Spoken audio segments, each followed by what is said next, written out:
Today we'll be asking, did Boeing whistleblower John Barnett need to be silenced for good? John Barnett, a whistleblower who previously worked for Boeing, was found dead on March 9, 2024 with a gunshot wound to the head. In the days before his death, he'd been giving evidence in a bombshell whistleblower lawsuit against the company and was set to give further testimony on the day of his death. The coroner said he died from a, quote, self-inflicted wound.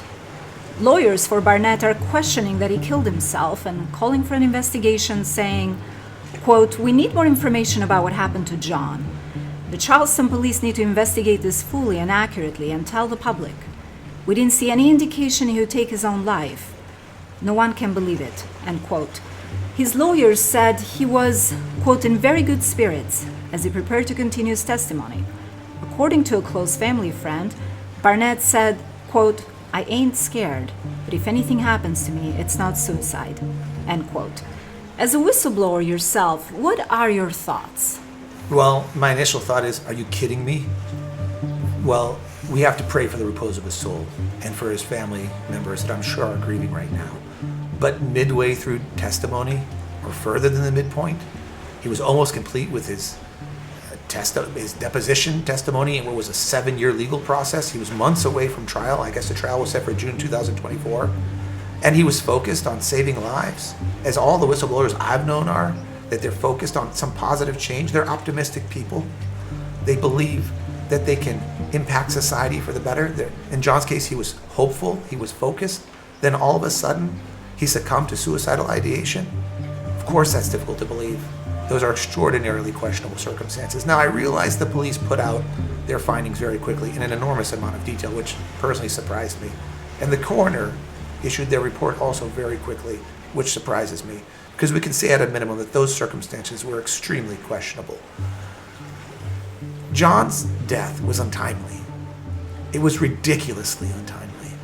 Why would a man who stood to be fairly compensated for what he described as a sort of harassment in the workplace in the context of a major company, actually a major systemic player in our military-industrial complex, that he was revealing improprieties that were borne out, by the way, by later FAA investigations that were supported by other employee commentary and other investigations? Why would he was emerging. He was emerging as someone who was speaking the truth. Why would he suddenly take his own life? That's a very serious question, and I hope investigators and the police are impartial, unbiased, and perform a very genuine and sincere investigation into this loss of life, this premature and tragic loss of life. Apparently, there's video footage, closed camera footage from the hotel. That hasn't been released. It would be nice if it were in good time. But why were other details released? Some reports talked about his finger being on the trigger. That sounds like an extraordinary amount of detail to release in an investigation that should, at least on the periphery, be considered as a possible homicide. Boeing is a very large and powerful company, and I can tell you from my own experience, large, powerful companies will go to great lengths to protect their profits, but more specifically, to protect the profits and compensation of their executives. His death comes at a time when production standards at Boeing are under intense scrutiny. This follows an incident in January when an unused emergency exit door blew off a brand new Boeing 737 MAX shortly after takeoff. Since then, there have been a string of safety-related incidents with Boeing planes. Federal Aviation Administration inspectors found that Boeing failed 33 out of 89 product audits, a review of specific aspects in the production line, with a total of 97 counts of alleged noncompliance. What's happening at Boeing? Well, that's a great question. I think a lot of Americans are asking right now, what's happening at Boeing?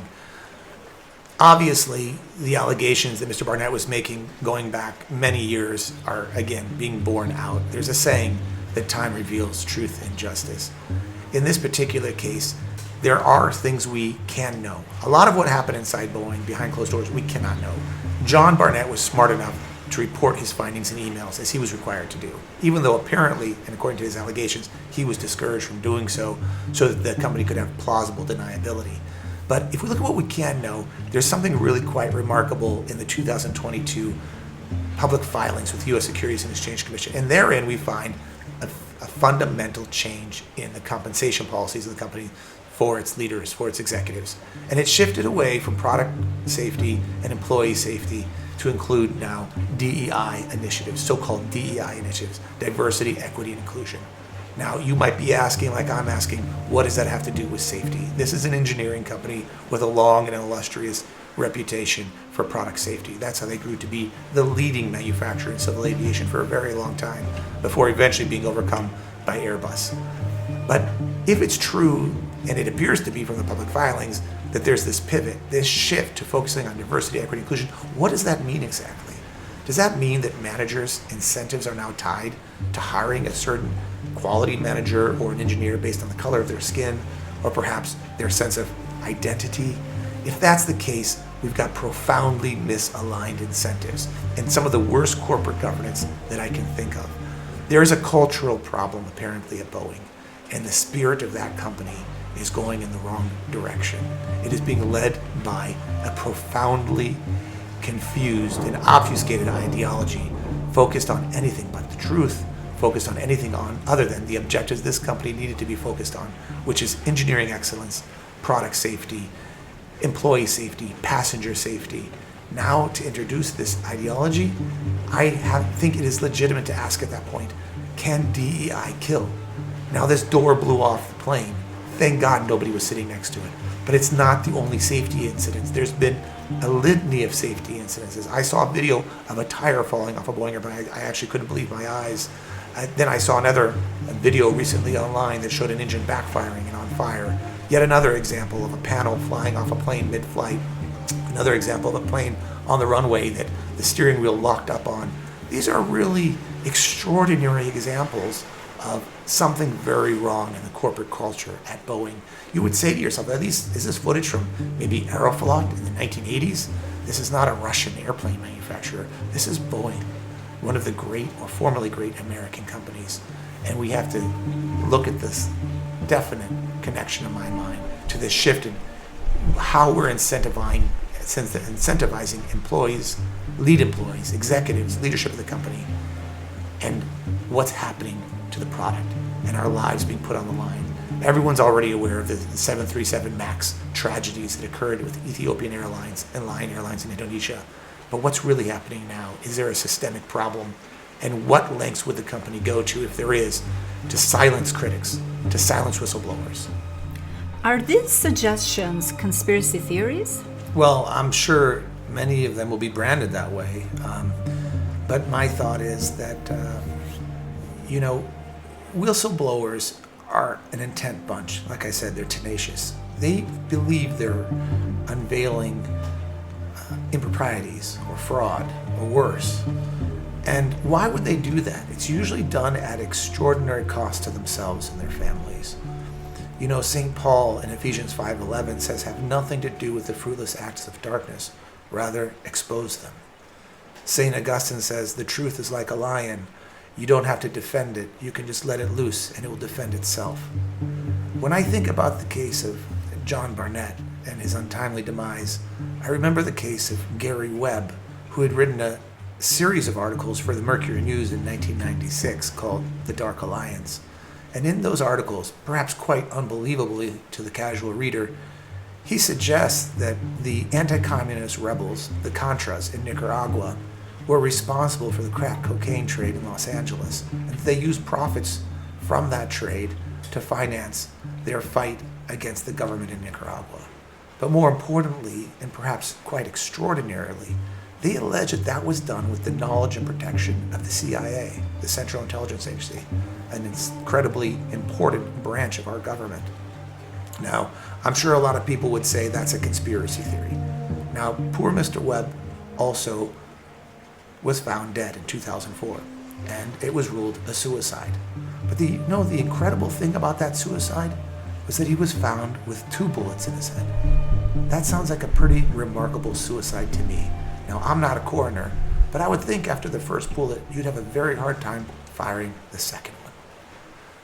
In his farewell speech, former President Eisenhower warned the nation with regard to the corrupting influence of what he describes as the, quote, military-industrial complex, stating, quote, in the councils of government, we must guard against the acquisition of unwarranted influence, whether sought or unsought, by the military-industrial complex. The potential for the disastrous rise of misplaced power exists and will persist.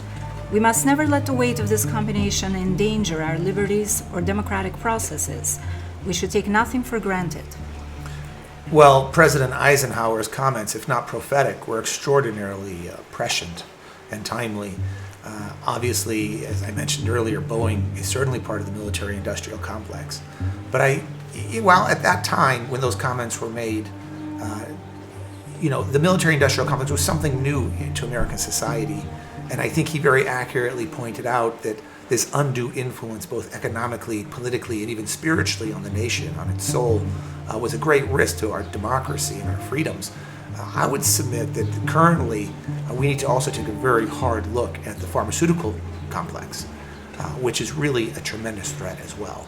And I can tell you from my own experience as we talk about Webb and we talk about the Boeing whistleblower, John Barnett, in my own experience, I recall uncovering emails from top executives at the pharmaceutical company that I had declaimed against when I pointed out that they were insolvent when they issued a bond in 2014, 2015. Those emails revealed that executives wanted me, quote, silenced for good, end quote, which is not that different than executives at Boeing saying they wanted Mr. Barnett, quote, to get rid of him, end quote. So this was the type of influence, the great influence on our democracy that Eisenhower warned against, and we ought to heed his words. You can't have these powerful entities, these companies, whether they're in the military space or the pharmaceutical space, running around with powerful lawyers who formerly worked in government, who are operating like unlicensed lobbyists to exert influence over regulators, to co-opt regulators in a sort of pseudo-government, not a government that consists of democratically elected officials enacting rules and regulations and statutes by Congress, but rather in a sort of administrative state, which is out of sight. It's in the shadows. It's out of the light. And in that space, they, of course, can silence whistleblowers, as the executives at Ligand Pharmaceuticals sought to do in my case, or perhaps, as it appears, and as was alleged in the complaint, the executives at Boeing sought to do in Mr. Barnett's case. So are these threats real? Absolutely. Should we look at the loss of life here? If this was murder, we need to take a very close look, not just because of the loss of this one life, and this one life is incredibly valuable, but what does it point to in terms of our liberties, our understanding of a democracy? If companies can exert that kind of influence, if they can silence their critics, what is to stand in the way of them silencing you next? Nothing. Mr. Webb wound up with 2 bullets in the head. So we have to examine very, very carefully this relationship between the industry and the government that is purportedly regulating them. In our case, we found more than just emails saying that they wanted, quote, me silenced for good. We found a congressman leaning on the SEC. Well, that congressman later pled guilty to felony charges and was sentenced to 11 months.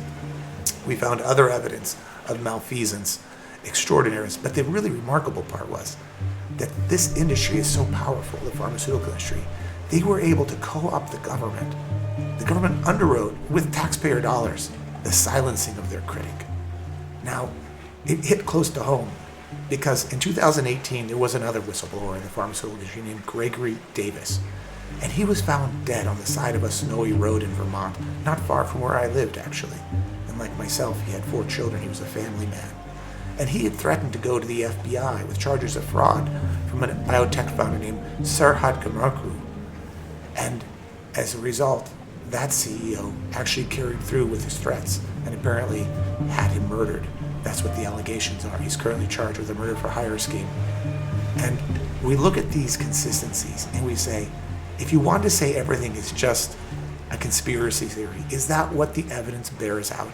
There is such thing as evil in the world. Greed can be so incredibly powerful that a person will certainly betray their brother. They can kill for greed. They can even kill their own God. As we recall that other story that involved 30 pieces of silver. So I think it's naive to dismiss all of these instances merely as examples of conspiracy theory, I think we need to take a closer look at the soul of our country. We need to take a closer look at the close interplay between government and powerful industries, because the pharmaceutical industry is no longer, in my experience, much of the pharmaceutical industry is no longer in the business of curing disease. They're in the business of symptoms maintenance, because that is a sort of annuity in perpetuity for the executives. It creates financial incentives, not unlike the changes in Boeing's executive compensation, which misalign incentives. Just as Boeing no longer was solely focused on product safety and employee safety, now we see a pharmaceutical industry no longer set on curing disease, but driving record prices, driving their stock price higher, so that executives inside the company can sell stock at tens of millions of dollars at extraordinary profit. That's what we have to be taking a look at.